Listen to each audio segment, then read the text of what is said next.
ఖచ్చితంగా ఇక్కడ అది నిర్లక్ష్యం కావచ్చు, వైఫల్యం కావచ్చు, లేకపోతే లెక్కలేనితనం, ఇలా ఏదైనా అనుకోవచ్చు. కానీ తెలియనితనం మాత్రం కాదు. ఎందుకంటే ఒక ఒక అధికారి, పోలీస్ అధికారులు వాళ్ళకి సామాన్యంగా ఉండదు. వాళ్ళ తాలూకా శిక్షణ కానీ, వాళ్ళ అనుభవం కానీ, వాళ్ళ తాలూకా అలర్ట్నెస్, వాళ్ళ తాలూకా యాక్టివ్నెస్, ఇదంతా సామాన్యంగా ఉండదు. మనం ఊహించలేము. వాళ్ళు రాబోయే విపత్తును కూడా ఊహించగలరు. అందరికీ నమస్కారం. డివి రియల్ టాక్ ఛానల్ మీకు స్వాగతం పలుకుతుంది. నేను మీ వెంకటేశ్వర్లు. ఈరోజు ఉన్నమాట, తిరుపతి సంఘటన అత్యంత బాధాకరం. వైకుంఠ ఏకాదశి రోజున తిరుపతి దర్శించుకుని శ్రీవారిని ఉత్తర ద్వారం గుండా ప్రవేశించి దర్శనం చేసుకుంటే సాక్షాత్తు వైకుంఠానికి వెళ్ళి శ్రీ మహావిష్ణువు దర్శించుకోవడమే అన్నంతగా శ్రీవారి భక్తులు ఆశపడుతుంటారు. అలాంటి సందర్భం, అలాంటి పుణ్య సమయం వాళ్ళకి విషాద సమయంగా మిగిలిపోద్దని ఎవ్వరూ అనుకోరు. చాలా బాధాకరం నిజంగా. ఆ దుర్ఘటనలో 6 ప్రాణాలు కోల్పోయారు. 48 మంది క్షతగాత్రులయ్యారు. 48 మందిలో 12 మంది ఏమో సిమ్స్ ఆసుపత్రిలో ట్రీట్మెంట్ పొందుతున్నారు. 36 మంది రియా ఆసుపత్రిలో, తిరుపతిలోని రియా ఆసుపత్రిలో ట్రీట్మెంట్ పొందుతున్నారు. వాళ్ళకి మెరుగైన వైద్య సౌకర్యాలు అందించడం కోసం ప్రభుత్వం చర్యలు చేపట్టింది. ఈ సంఘటన పూర్వాపరాలన్నీ పరిశీలిస్తే ఇది నిర్లక్ష్యమా,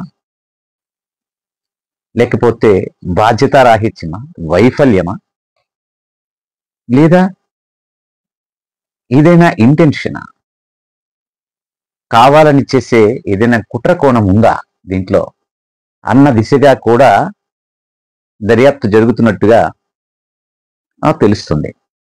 హోమ్ మినిస్టర్ అనిత గారే కుట్ర కోణం ఉందా అన్న కోణంలో కూడా, కుట్ర కోణం ఉందా అన్న దిశలో కూడా దర్యాప్తు జరిపిస్తున్నాము అని చెప్పడం జరిగింది.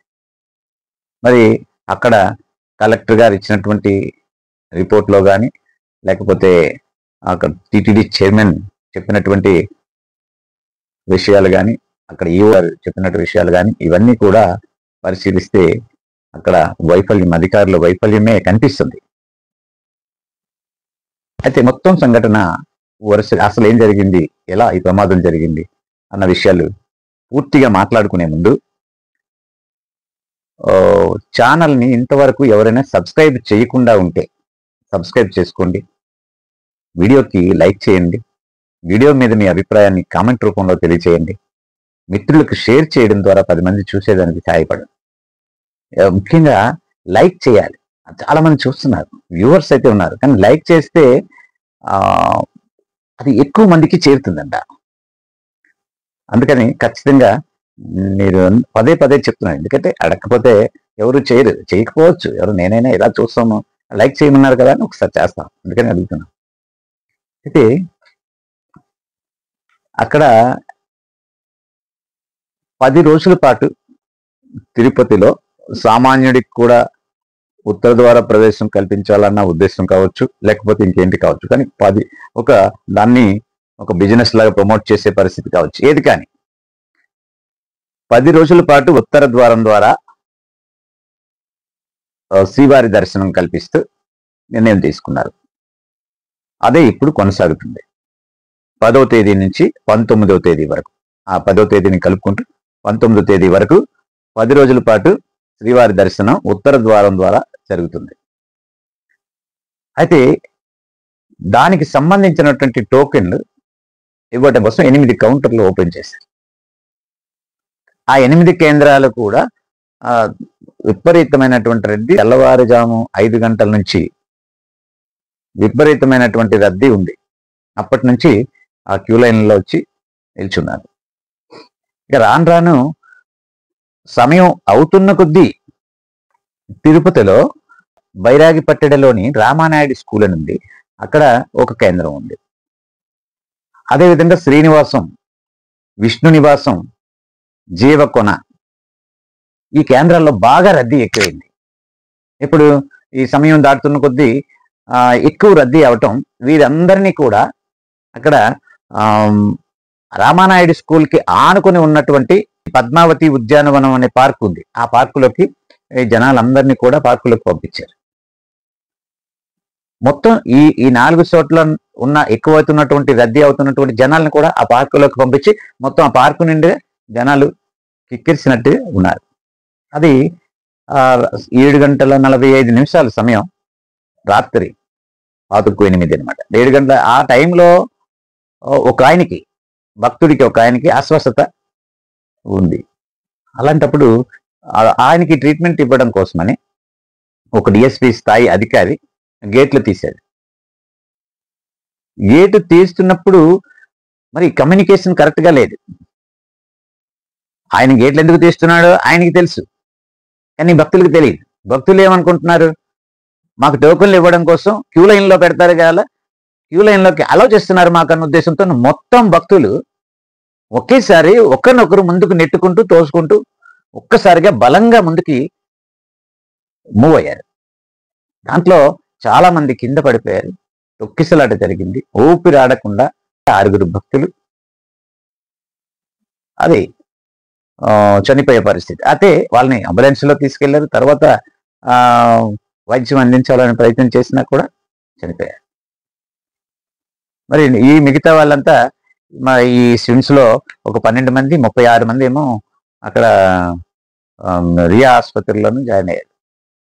అంబులెన్స్లు రావటం, తీసుకెళ్ళటం, ఇదంతా చాలా జరిగింది. దానికి సంబంధించిన రిపోర్ట్స్ అవన్నీ ఎవరెవరు ఏం రిపోర్ట్ ఇచ్చారనేది అక్కడ సీఎం దగ్గర ఉంది. ఇప్పుడే దానికి ఒక మృతి చెందిన వాళ్ళకి అనమాట 25 లక్షలు కుటుంబాలకి, తర్వాత ఒక 5 లక్షలు క్షతగాత్రులకి, ఇంకా చిన్న చిన్న గాయాలు పడిన వాళ్ళకి ఒక్కొక్క ₹1,00,000 ఇలా కొంత ఆర్థిక సాయాన్ని ప్రకటించింది టీటీడీ నుంచి ఇప్పించడానికి ప్రభుత్వం. అది కాకుండా ఇప్పుడు వెంటనే అధికారులను కొంతమందిని చర్యలు తీసుకొని వాళ్ళని సస్పెండ్ చేయటం, మిగతా వాళ్ళని కొంతమందిని అక్కడి నుంచి బదిలీ చేయటం, ఇదంతా జరిగింది. అని ఇప్పుడు దీంట్లో ఏమిటి అనుమానించేది ఏంటి? చాలా మంది ఇప్పుడు సోషల్ మీడియాలో నెటిజన్లు ఏం చెప్తున్నారంటే ఇది కుట్ర కోణం ఇందులో ఉంది, ఇందులో దాగి ఉంది అని చెప్పి వాళ్ళు ఎవరి అభిప్రాయాలు వాళ్ళ ఇష్టానికి చెప్పడం జరుగుతుంది. అయితే మామూలుగా అధికారుల నివేదికలను పరిశీలిస్తే అంటే మనకి ఇలా నివేదిక ఇచ్చారు అని తెలుస్తుంది. ఎందుకంటే వార్తలు వస్తున్నాయి, ఆ విధంగా వార్తలు వస్తున్నాయి. దాన్ని బట్టి చూస్తే కలెక్టర్ గారు ఏమన్నారంటే, వెంకటేష్ అని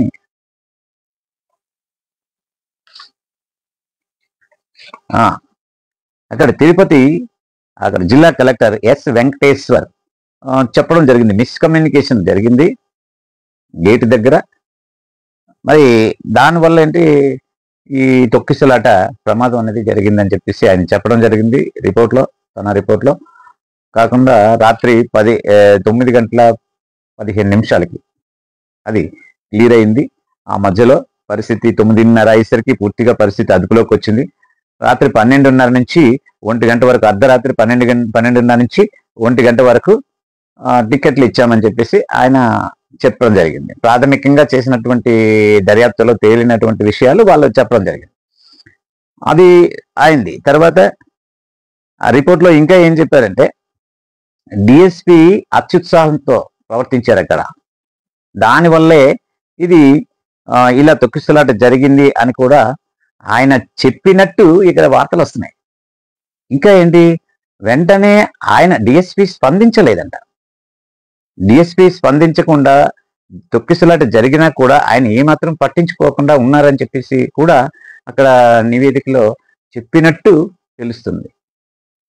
అది ఇంకా ఇక్కడ ఎస్పీ గారు సిబ్బందితో కలిసి వచ్చి భక్తులకు సహాయం చేశారు, అంతవరకు వాళ్ళకి సరైనటువంటి సహాయం అక్కడ అందలేదని చెప్పి.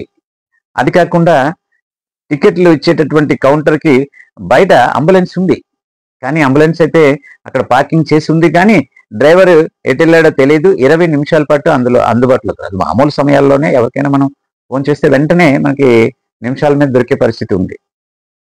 అలాంటిది ఒక ఎమర్జెన్సీ టైంలో ఎప్పటికీ ఏదవుద్దో, ఇంత క్లౌడింగ్ ఉంది కాబట్టి ఈ క్లౌడ్ ఉన్న చోట ఖచ్చితంగా అంబులెన్స్లు ఉంటారు, డ్రైవర్లు ఉంటారు, అంబులెన్స్ రెడీగా ఉంటుంది. ఏమాత్రం ఇంకా అది వెంటనే స్టార్ట్ చేసి తీసుకెళ్లే రకంగా ఉంటుంది. కానీ అక్క పరిస్థితి వేరుగా ఉంది అని చెప్పి అక్కడ 20 మినిట్స్ వరకు అక్కడ డ్రైవర్ అందుబాటులోకి రాలేదు అంబులెన్స్ ఉన్నప్పటికీ అని చెప్పి ఒకటి. ఇవన్నీ పరిశీలించి సోషల్ మీడియాలో మరి ఎవరికి తోచినట్టు వాళ్ళు చెప్పడం జరుగుతుంది. కానీ మరి ఆ దిశగా దర్యాప్తు కూడా జరిపిస్తున్నామని హోమ్ మినిస్టర్ చెప్పడం జరిగింది. ఈవో గారు కూడా డిఎస్పీ గేట్లు తెరవడం వల్లే ఇంత ప్రమాదం జరిగిందని చెప్పడం జరిగింది. మరి chairman, TTD board chairman BR Naidu garu అధికారుల నిర్లక్ష్యమే ఇదని చెప్పేసి ఆయన కూడా తేల్చి చెప్పారు. ఇదంతా జరిగితే, ఎందుకంటే ఖచ్చితంగా ఇక్కడ అది నిర్లక్ష్యం కావచ్చు, వైఫల్యం కావచ్చు, లేకపోతే లెక్కలేనితనం, ఇలా ఏదైనా అనుకోవచ్చు. కానీ తెలియనితనం మాత్రం కాదు.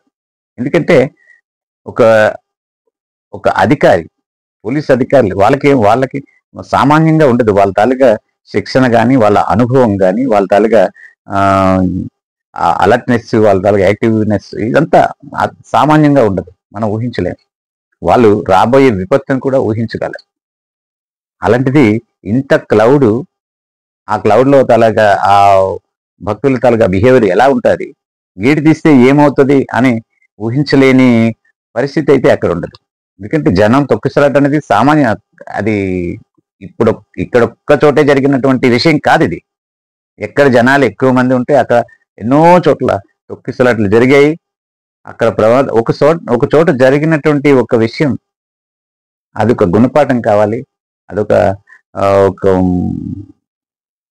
కేస్ స్టడీ లాగా రెండోసారి అటువంటి పరిస్థితి రాకుండా అదొక ఎక్స్పీరియన్స్, బ్యాడ్ ఎక్స్పీరియన్స్ మనం ఇంకొకసారి మనకి ఒక మంచిగా చేయడం కోసం, ఒక కరెక్ట్గా శాంతి భద్రతను కాపాడటం కోసం అటువంటి అనుభవాలు సహాయకారిగా ఉంటాయి. అలాంటిది ఎంత అనుభవం ఉంటుంది. వాళ్ళు తెలియనితనం, ఏదో పొరపాటుగా జరిగింది, బై మిస్టేక్ అన్నదైతే ఇది కాదు. మరి చాలా ఆ కుటుంబాలకి మనం ప్రగాఢమైనటువంటి సానుభూతిని తెలియచేయడం తప్పించి వాళ్ళ నష్టాన్ని ఎవ్వరూ భర్తీ చేయలేనిది చాలా బాధాకరమైన విషయం. ఇది ఈరోజు ఉన్నమాట. చివరిదాకా వీడియో చూసినందుకు మీ అందరికీ ధన్యవాదాలు తెలియజేస్తూ, ఇప్పటికీ సబ్స్క్రైబ్ చేసుకున్న వాళ్ళకి కూడా ధన్యవాదాలు చేసుకుంటున్నా. ఇక ముందు ఎవరైనా సబ్స్క్రైబ్ చేయని వాళ్ళు చేసుకోవాలని కోరుకుంటూ కామెంట్ చేయండి మీ తాలూకా అభిప్రాయం.